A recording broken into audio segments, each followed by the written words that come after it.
इस वीडियो में बात करेंगे डिस्क्रिप्टिव सिनोनिम्स के बारे में। बहुत ही इंटरेस्टिंग सा कंसेप्ट है।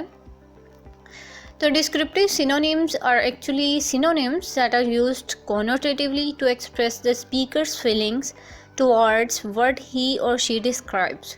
It means that कि इस तरह के सिनोनिम्स होते हैं जो कि हम यूज़ करते हैं ताकि पता चल सके, या कोई भी पर्सन बोल रहा है या किसी के बारे में बात कर रहे हैं तो हम बता रहे होते हैं, एक्चुअली उसकी डिस्क्रिप्शन बता रहे होते हैं। ठीक है, एग्जांपल्स हैं आपके सामने, जैसे कि Faisal is thrifty and Faisal is economical.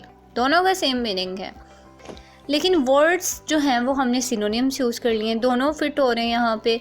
अगर हम फैसल को थ्रिफ्टी कह देंगे तो भी कोई बुरी बात नहीं है, अगर इकोनॉमिकली कह देंगे तो भी बुरी बात नहीं है। लेकिन ये जो वर्ड्स हमने यूज़ किए हैं ना, ये एक्चुअली डिस्क्राइब कर रहे हैं फैसल को कि वो किस तरह का है, उसकी डिस्क्रिप्शन बता रहे हैं।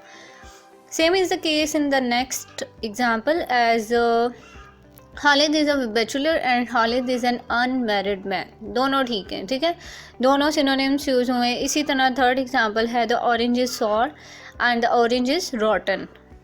अब ये जो पेयर्स थे ना, thrifty and economically, sour and rotten, bachelor and unmarried, ये सारे पेयर्स जो हैं इनको हम कंसिडर करेंगे descriptive synonyms, because these pairs of synonyms are denoting speaker's feelings towards what he or she describes. Okay, तो इससे रिगार्डिंग आपको कोई क्वेश्चन है, कुछ भी आप शेयर करना चाहते हैं तो आप मुझे कमेंट सेक्शन में बताएं।